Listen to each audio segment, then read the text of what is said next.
भैया के बारे में मैंने हमेशा ही लिखा है, हमेशा ही कहा है कि नेताओं के लिए समर्पित लाखों कार्यकर्ता देखे, लेकिन कार्यकर्ताओं के लिए समर्पित एक ही नेता देखा, वो विद्याचरण शुक्ल थे। नमस्कार, मैं राजीव चौबे और आप देख रहे हैं राष्ट्रीय चेतना न्यूज। आरसीएन में आपका स्वागत है। आज चर्चा करेंगे छत्तीसगढ़ के उस नेता के बारे में जो लगभग 5 दशकों तक केंद्र की राजनीति में शीर्ष पर रहे और छत्तीसगढ़ को एक अलग पहचान दी। आज 11 जून, आज उनकी पुण्यतिथि है और वो नेता थे स्वर्गीय विद्याचरण शुक्ल, जिनको पूरा छत्तीसगढ़ विद्या भैया के नाम से जानता था। विद्या भैया, ये संबोधन उनके लिए हर आयु वर्ग के लोग और हर पार्टी के लोग उनको विद्या भैया कहकर पुकारते थे। 1980 के दशक के अंतिम 2 वर्ष ये वीपी सिंह के भ्रष्टाचार विरोधी आंदोलन और देश के युवाओं के बागी होने का दौर था। वीपी सिंह की आंधी में देश की पूरी तरुणाई बह निकली थी। विद्याचरण शुक्ल के वीपी सिंह के साथ जुड़ने से ये आंधी छत्तीसगढ़ में और भी प्रबल हो गई। अपनी आक्रामक शैली की वजह से विद्या भैया हमेशा युवाओं के चहेते नेता रहे और उन्होंने भी आजीवन युवाओं को ही सबसे ज्यादा तरजीह दी। 1989 में मैं शासकीय विज्ञान महाविद्यालय दुर्ग का छात्र था और मेरी छवि एक तेज तर्रार छात्र नेता और प्रखर वक्ता की थी। छात्र आंदोलनों में उग्र तेवर के साथ प्रथम पंक्ति का लाठीखोर छात्र नेता था। अंतर्मन से घोर दक्षिणपंथी मानसिकता का होते हुए भी समाजवादी नेता प्रदीप चौबे के प्रभाव में जनता दल से जुड़ गया और प्रदीप चौबे जी के माध्यम से ही विद्या भैया के संपर्क में आया और उनके चमत्कारी व्यक्तित्व के गुरुत्वाकर्षण में ऐसा फंसा कि उनके अंतिम समय तक उनके साय की तरह उनके पीछे लगा रहा। जनता दल, फिर कांग्रेस, फिर राकपा, फिर भाजपा, फिर कांग्रेस। भैया ने न जाने कितने दरवाजे दिखाए और हम देखते चले गए। काफी लंबे समय तक भीड़ में नारे लगाने वाले अंतिम पंक्ति के कार्यकर्ता के रूप में कार्य करने के बाद लगभग 12 वर्ष के बाद सन 2000 में छत्तीसगढ़ के निर्माण के बाद भैया से बहुत निकट आने का सौभाग्य मिला। राकापा के आंदोलन में भी मुझे विद्या भैया के बहुत चहेतों की सूची में शामिल कर दिया गया। 2008 के विधानसभा चुनाव में भिलाई विधानसभा से कांग्रेस की टिकट के लिए प्रदेश कांग्रेस कमेटी के पैनल में विद्या भैया की अनुशंसा पर मेरा नाम डाला गया। इतना नहीं, भैया ने आखिरी समय तक मेरी टिकट के लिए एड़ी चोटी का प्रयास भी किया। अपने कार्यकर्ताओं के लिए किसी भी सीमा तक काम करना विद्याचरण शुक्ल का आंतरिक गुण था। उनसे जुड़े बहुत से संस्मरण हैं। हमारे लिए तो कुछ ऐसे काम भैया ने किए कि याद कर ग्लानि भी होती है कि इतने बड़े नेता से हमने कैसे कैसे काम करवा लिए। 2008 में हरिद्वार का कुंभ था।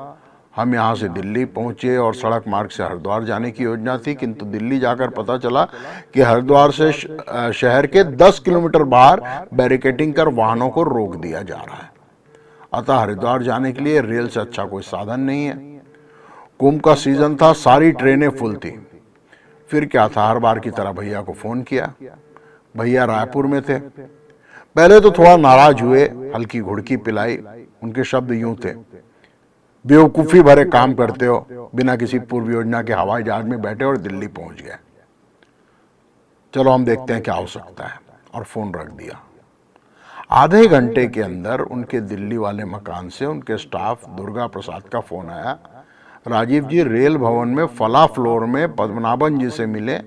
हम वहां पहुंचे तो पद्मनाभन जी हमें रेलवे के किसी बड़े अधिकारी के कक्ष में लेकर गए और उनसे बताया कि ये राजीव चौबे जी हैं। उन साहब ने कुर्सी से उठकर बड़ी गर्मजोशी के साथ मुझसे हाथ मिलाया और कहा, तो अच्छा आप विद्याचरण शुक्ल जी के भांजे हैं। मुझे एक बड़ा झटका लगा, फिर भी मैंने खुद को संभाला और बिना हाँ या ना कहे बस मुस्कुरा दिया। हरिद्वार की ट्रेनों में नो रूम होने की वजह से वेटिंग टिकटें भी बंद कर दी गई थी। आनन फानन में लाइन खोली गई और लाइन खोलकर AC 2 की 3 वेटिंग टिकटें निकाली गई। 3 वेटिंग टिकटों के लिए पूरे देश की लाइन खुली और बंद हुई। फिर PNR नंबर DRM कोटे के लिए भेजा गया और फिर हमें बताया गया कि रात 11 बजे वाली गाड़ी में आपको 3 सीटें कंफर्म हो जाएंगी। ट्रेन की 3 टिकटों जैसे छोटे काम के लिए विद्या भैया जैसे बड़े नेता का रेलवे के किसी अधिकारी को फोन करने को मैं सहज रूप से स्वीकार नहीं कर पा रहा था, लेकिन जब पूरी बात पता चली तो मैं सचमुच हतप्रभ था। हमारे रेल भवन से बाहर आने के तत्काल बाद मुझे फिर दुर्गा प्रसाद का फोन आया, जो उसने बताया वो मेरे जीवन की सबसे अविस्मरणीय घटना हो गई थी, सबसे अविस्मरणीय बात हो गई थी। बकौल दुर्गा प्रसाद, विद्या भैया ने ट्रेन की 3 टिकटों के लिए तत्कालीन रेल राज्य मंत्री मुनियप्पा जी को फोन किया, जो उस वक्त सोनिया गांधी के साथ कर्नाटक के दौरे पर थे, और भैया ने ही उनसे कहा था कि हमारा भांजा राजीव चौबे दिल्ली में है और उसके हरिद्वार पहुंचने का इंतजाम करवाएं। ये बताता है कि छोटे से छोटे कार्यकर्ता के काम के लिए भैया बड़ी सी बड़ी जगह सिफारिश करने से नहीं चूकते थे। 2002 से 2013 तक भैया के दुर्ग भिलाई प्रवास पर उनका अधिकतम भोजन मेरे निवास पर हुआ। विद्या भैया खाने के बहुत शौकीन थे और बड़े इत्मीनान से भोजन करते थे। 25 मई 2013 का दिन मेरे लिए इस जीवन काल का सबसे बुरा दिन था। रात 8 बजे एक मित्र का फोन आया और उसने बड़े सपाट लहजे में प्रश्न किया, क्या विद्या भैया भी घायल हुए हैं? यह मेरे लिए बड़ा अप्रत्याशित प्रश्न था। मैंने हड़बड़ाकर पूछा कि क्या हुआ। उसके पास आधी अधूरी जानकारी थी। उसने बताया कि बस्तर प्रवास पर गए कांग्रेस के नेताओं पर नक्सली हमला हुआ है। जी 24 घंटे और अन्य कई चैनलों में समाचार चल रहे हैं। कुछ क्षणों के लिए मैं लगभग चेतना शून्य हो गया और फिर तत्काल टीवी चलाया और ताबड़तोड़ फोन घुमाना चालू किया। मैं जानता था कि दौलत रोहड़ा और राम अवतार देवांगन जी भैया के साथ गए हैं और उनके अलावा भैया के ड्राइवर बाला का भी नंबर मेरे पास था। मैंने तीनों के नंबर लगाए, तीनों पहुंच से बाहर थे। भैया के मोबाइल पर भी कॉल किया, वो भी पहुंच से बाहर था। फिर तत्काल जगदलपुर में भैया के करीबी कार्यकर्ता अतिरिक्त शुक्ला को फोन किया। अतिरिक्त ने मुझे बताया कि कांग्रेसी काफिले पर झीरम घाटी में जबरदस्त नक्सली हमला हुआ है, जिसमें कई वरिष्ठ नेताओं के मारे जाने की खबर है और विद्या भैया पूरी तरह से जख्मी है। उनको जगदलपुर लाया जा रहा है। उस बदहवासी में मैंने न जाने कितने फोन लगा डाले। बेमेतरा में सीमा द्विवेदी जी से चर्चा हुई तो उन्होंने बताया कि भैया को जगदलपुर लाया जा रहा है और संयोग से डॉक्टर संदीप दवे इस वक्त जगदलपुर में है। फिर मैंने तत्काल जगदलपुर में अपने बहुत करीबी पारिवारिक मित्र पुष्पराज श्रीवास्तव को फोन किया और उसे कहा कि किसी भी हालत में तुरंत महारानी अस्पताल पहुंचे और भैया के वहां पहुंचने से पहले उनके ब्लड ग्रुप के खून की व्यवस्था करके रखे। हालांकि पूरा शासन प्रशासन व्यवस्था में जुटा था, फिर भी मुझे चैन नहीं था।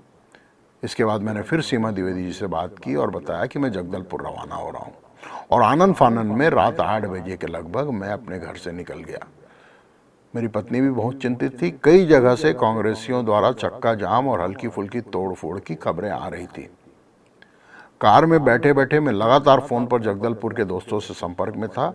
हमारे गुंडरदही पार करते करते पुष्पराज श्रीवास्तव का फोन आ गया कि भैया महारानी अस्पताल पहुंच गए हैं और अर्ध चेतनावस्था में हैं, बात भी कर रहे हैं। डॉक्टर संदीप दवे उन्हें लेकर ऑपरेशन थिएटर में जा चुके हैं। घंटे भर बाद मैंने डॉक्टर संदीप दवे को कॉल लगाया और संयोग से उन्होंने फोन उठा लिया। मेरे पूछने पर उन्होंने बताया कि भैया की हालत चिंताजनक किंतु खतरे से बाहर है। कुछ ही देर में हम गुरूर पहुंच गए। वहां हमने देखा कि कांग्रेस कार्यकर्ताओं ने सड़क बंद करके रखी है, चक्का जाम करके रखा हुआ था और भारी आक्रोशित थे कांग्रेसी कार्यकर्ता। किसी भी गाड़ी को आगे बढ़ने नहीं दे रहे थे। संयोग से मुझे गुरूर के वरिष्ठ नेता और मेरे मित्र गुलाब खत्री दिख गए, जो विद्या भैया के काफी करीबी थे। मैंने जब गुलाब खत्री को बताया कि मैं भैया के पास जगदलपुर जा रहा हूं तो उन्होंने मेरी गाड़ी के लिए रास्ता बनवाया और हम आगे बढ़े। इस तरह हमारे चारामा पार करते करते जगदलपुर से फोन आया कि भैया का प्राथमिक उपचार के बाद उनको हेलीकॉप्टर से रायपुर ले गए, अतः आप वापस लौट जाएं। हमने फिर रायपुर का रुख किया और रायपुर के साथियों से संपर्क करने लगे तो पता चला कि एयर एम्बुलेंस आ गई है और भैया को मेदांता अस्पताल गुड़गांव ले जाया जा रहा है। हमारे रायपुर पहुंचने से पहले एयर एम्बुलेंस दिल्ली रवाना हो चुकी थी। 26 मई की सुबह उन्हें एयर एम्बुलेंस से दिल्ली शिफ्ट किया गया और 26 मई को ही शाम की फ्लाइट से मैं दिल्ली रवाना हुआ। मेरे निकलने से पहले भैया के सहायक छवि का फोन आया कि एयरपोर्ट जाने से पहले राधेश्याम भवन से भैया का कुछ सामान लेते हुए जाना है। मुझे जीवन भर याद रहेगा भैया का मोबाइल फ़ोन और उनकी रुद्राक्ष की माला जो अस्पताल में निकाल ली गई थी, वो मुझे सौंपी गई कि इन सामान को भैया तक पहुंचाना है। सामान जब मैं मेदांता हॉस्पिटल पहुंचा तो वहां सिर्फ भैया के परिवार के सदस्य ही थे, बाकी सभी कार्यकर्ताओं को दिल्ली आने से सख्त मना कर दिया गया था। भैया की पुत्रियों और नाती नातिनों का किसी से भी कोई संपर्क नहीं रहा। उनकी बड़ी पुत्री प्रतिभा दीदी कुछ करीबी कार्यकर्ताओं को पहचानती थी। इनके अलावा भैया के भांजे नागपुर से संजय मिश्रा और भैया के दामाद डॉक्टर अनिल वर्मा और भैया के सबसे चहेते राजनांदगांव के बलदेव सिंह भाटिया, इनके अलावा बेमेतरा से डॉक्टर सीमा द्विवेदी, मैं और रायगढ़ से भैया का करीबी कार्यकर्ता यतीश गांधी वहां मौजूद थे। मैं 4 दिनों तक गुड़गांव में रहा। भैया मेदांता अस्पताल के 5वें फ्लोर स्थित आईसीयू में थे और उनके परिजनों के लिए शायद 11वीं मंजिल में अपार्टमेंट था। सुबह से शाम में उस अपार्टमेंट में रहता, रात को सोने के लिए अपने कमरे में चला जाता। पूरे 4 दिन इस आस में निकल गए कि शायद आईसीयू की खिड़की से भैया को देखने का अवसर मिल जाए, लेकिन मेदांता अस्पताल की सुरक्षा व्यवस्था इतनी चाक चौबंद थी कि आईसीयू तो दूर, सारी मशक्कत के बाद भी मैं उस फ्लोर तक भी नहीं पहुंच सका जिसमें आईसीयू था। और शायद 5वें दिन भैया की हालत में उल्लेखनीय सुधार की खबर लिए बड़ी उम्मीदों के साथ वापस लौट आया। पर भैया लौट करना है। 11 जून 2013 को छत्तीसगढ़ की राजनीति का सुनहरा अध्याय समाप्त हो गया। भैया के बारे में मैंने हमेशा ही लिखा है, हमेशा ही कहा है कि नेताओं के लिए समर्पित लाखों कार्यकर्ता देखे, लेकिन कार्यकर्ताओं के लिए समर्पित एक ही नेता देखा, वो विद्याचरण शुक्ल थे। आज उनकी पुण्यतिथि पर पूरे आरसीएन परिवार की तरफ से विद्याचरण शुक्ल जी को, आदरणीय हमारे विद्या भैया को हमारा श्रद्धा सुमन, नमस्कार।